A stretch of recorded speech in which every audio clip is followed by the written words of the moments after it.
السلام علیکم ورحمۃ اللہ وبرکاتہ۔ میرے بھائی دوستو عزیزو، اللہ پاک نے ہمیں مسلمان پیدا کیا اور مسلمان کے گھر میں پیدا کیا۔ اس پر اللہ پاک کا جتنا شکر ادا کیا جائے اتنا کم ہے۔ ہم دیکھتے ہیں کہ اگر اللہ پاک نے ہمیں یہود و نصار ہندو پیدا کیا ہوتا تو ہم کدھر ہوتے؟ تو ہم مرتے، تو ہمیں دفن کرنے کی بجائے لکڑیوں میں جلا کے خاک کر دیتے۔ کتنی پیارا ہمارا مذہب، کتنا پیارا ہمارا دین ہے کہ بندہ مرتا ہے تو اس کو نہلایا جاتا ہے، اسے غسل دیا جاتا ہے، غسل دے کے اس کے اوپر اسے پیارا سا کفن پہنایا جاتا ہے، وائٹ کلر کا کفن پہنایا جاتا ہے۔ کفن پہنا کے اس کے بعد اس کے لیے تمام چیز جو لوگ خوشبو اور پتہ نہیں کیا کیا لوگ کہاں سے چیزیں لے کے آتے ہیں، تو وہ چیزیں ان کے اوپر ڈالی جاتی ہیں۔ جیسے گلاب کا پھول اس کے اوپر ڈالا جاتا ہے، تو اس کے لیے اس کا جنازہ پڑھا جاتا ہے۔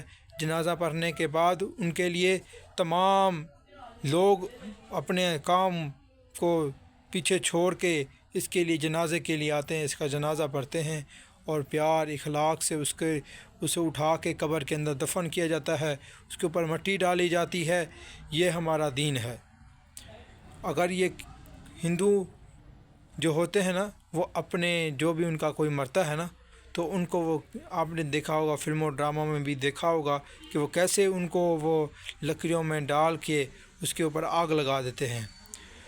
مگر اللہ پاک نے مسلمانوں کے لیے جو حساب کتاب کا دن ہے، وہ اللہ پاک نے جیسے دنیا میں اس کے تمام گناہوں کو اور تمام چیزوں کو چھپا کے رکھا تھا، ایسے ہی قبر میں بھی قبر میں ہی جا کے اللہ پاک نے کہا میں حساب لوں گا۔ آخرت والے دن اللہ پاک حساب لیں گے۔ جیسے ہی انسان قبر میں جاتا ہے تو منکر نکیر آ جاتے ہیں سوال کے لیے، من ربو کا۔ اگر اس نے دین کے مطابق زندگی گزاری ہوگی تو وہ جواب دے گا حسبی اللہ، میرا رب اللہ ہے۔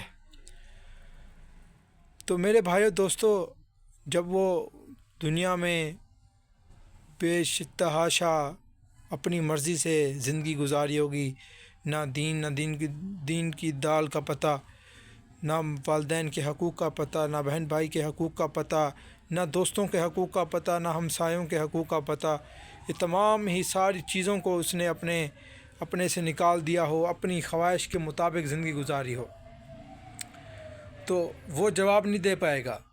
تو میرے بھائیو دوستو، تو منکر نکیر دوسرا سوال پوچھیں گے، من دینوں کا، تیرا دین کو کیا ہے؟ اگر اس نے دین کے مطابق زندگی گزاری ہوگی تو کہے گا میرا دین اسلام ہے۔ اگر اس نے لوگوں کی باتیں ادھر سے سن کے ادھر کی ہوں گی، نہ دین کا پتہ نہ دنیا کا پتہ، تو میرے بھائی دوستو وہ جواب نہیں دے پائے گا پھر۔ تو میرے بھائی دوستو، جس نے دین کے مطابق جس نے زندگی گزاری ہوگی وہ جواب دے پائے گا کہ میرا دین اسلام ہے۔ پھر منکر نکیر تیسرا سوال پوچھیں گے، من نبیوں کا، تیرا نبی کون ہے؟ تو اگر اس نے نبی پاک صلی اللہ علیہ وسلم کے دین کے مطابق زندگی گزاری ہوگی، جو نبی پاک صلی اللہ علیہ وسلم نے جو طریقے بتائے، جو آپ صلی اللہ علیہ وسلم کی سنت طریقے ہیں، ان کے مطابق اگر زندگی گزاری ہوگی تو وہ کہے گا میرا نبی محمد صلی اللہ علیہ وسلم ہے۔ اگر نبی کے مطابق زندگی نہیں گزاری ہوگی تو وہ نہیں جواب دے پائے گا۔ تو بڑی ہی جہالت کا دور ہے آج کل۔ دیکھتے ہیں کہ کسی کو کوئی پرواہ نہیں، نہ آخرت کی پرواہ ہے، نہ قبر کی پرواہ ہے، نہ کسی چیز کی پرواہ ہے۔ تو صرف اگر لب پہ ہے تو وہ ہے دنیا دنیا، پیسہ پیسہ۔ پیسے کے علاوہ انسان کچھ بولتا ہی نہیں۔ کسی کو کچھ کہہ دو تو یہیں پیسہ، ابھی تو بہت کمانا ہے، ابھی تو یہ کرنا ہے، ابھی تو وہ کرنا ہے، پڑھ لیں گے۔ کسی کو اگر نماز کا کہو تو نماز پڑھ لیں گے، جی زندگی بہت پڑی ہے، ابھی کچھ کما لیں، ابھی کچھ کر لیں۔ مولانا صاحب فرماتے ہیں کہ اگر کسی کو کہو کہ دین کے مطابق زندگی گزار لو، یا اللہ کے راستے میں چلے جاؤ، تو کیا کہتے ہیں ابھی تو بہت ٹائم پڑا ہے، ابھی میں تھوڑا سا سیٹ ہو جاؤں۔ تو ایک دن آتا ہے کہ اس کا اعلان ہوتا ہے کہ فلاں ابن فلان فوت ہو گیا، تو اسے لوگ لے جاتے ہیں اور بچے جا کے اسے قبر میں ہی سیٹ کر دیتے ہیں پھر کہتے ہیں بچے بھی کہتے ہیں کہ اب صحیح سیٹ ہو گیا۔ تو میرے بھائی دوستو، دنیا میں سیٹ نہیں ہونے کے لیے آئے، دنیا میں ہم نے سیٹ نہیں ہونا، ہم نے آخرت میں، ہم نے جنت میں جا کے سیٹ ہونا ہے۔ جنت میں وہ ملے گا جو اللہ پاک نے وعدے کیے ہیں۔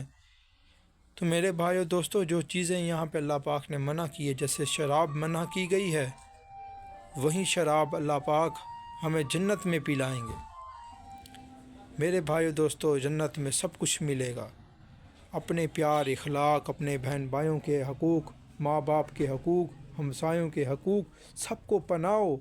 جو چیزیں ہیں جو اسلام نے بتائی ہیں، جو دین نے بتائی ہیں، اس کو اپناؤ۔ وہ اپناؤ گے تو دنیا میں بھی کامیاب ہو جاؤ گے، آخرت میں بھی کامیاب ہو جاؤ گے۔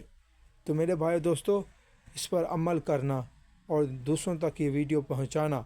میرے بھائی دوستو، میرے یوٹیوب چینل کو سبسکرائب بھی کیا کریں اور گھنٹی کے بٹن کو بھی دبا دیا کریں تاکہ میری آنے والی نئی ویڈیو آپ تک لازمی پہنچے۔ تو میرے بھائی دوستو، اس پر آپ کو بہت ہی شکریہ ہوگا کہ اگر میری چینل کو تھوڑا سا سبسکرائب بھی کر دیں اور دوسروں تک شیئر بھی کر دیا کریں تاکہ میری وجہ سے کسی کی آخرت بن جائے تو میری آخرت بن جائے گی۔ یہ اپنی اصلاح ہوتی ہے، دوسروں کو اطلاع ہوتی ہے۔ نہ میں آپ سے بڑا ہوں، کوئی پتہ نہیں میرا ایسا گناہ ہو کہ اللہ مجھے معاف ہی نہ کرے، کوئی آپ کی ایسی نیکی اللہ کو پسند آ جائے جو اللہ آپ کو بخش دے، کوئی پتہ نہیں ہوتا۔ اپنے لیے آخرت کا ذریعہ بنا دیں۔ تو میرے بھائی دوستو، اتنے کتنے ہم نے لوگ دیکھے ہیں جو اللہ کے گھر میں ہوتے ہیں، اللہ کے گھر میں ہوتے ہی ان کو موت آ جاتی ہے۔ تو میرے بھائی، کتنی خوش نصیبی کی بات ہوتی ہے کہ اللہ کے گھر میں ہی موت آ جائے انسان کو۔ اپنے لیے دنیا کے اندر کوئی چیز ایسی بنا کے جاؤ جو آخرت میں ہمارے کام آئے۔ اپنے بچوں کو حافظ قرآن بناؤ تاکہ وہ جب تک پڑھتا رہے گا ہمیں اس کا ثواب ملتا رہے گا۔ تو اس کے لیے میرے بھائی دوستو، عمل کرنا، تو دوسروں تک اسے پہنچانا۔ السلام علیکم ورحمۃ اللہ وبرکاتہ۔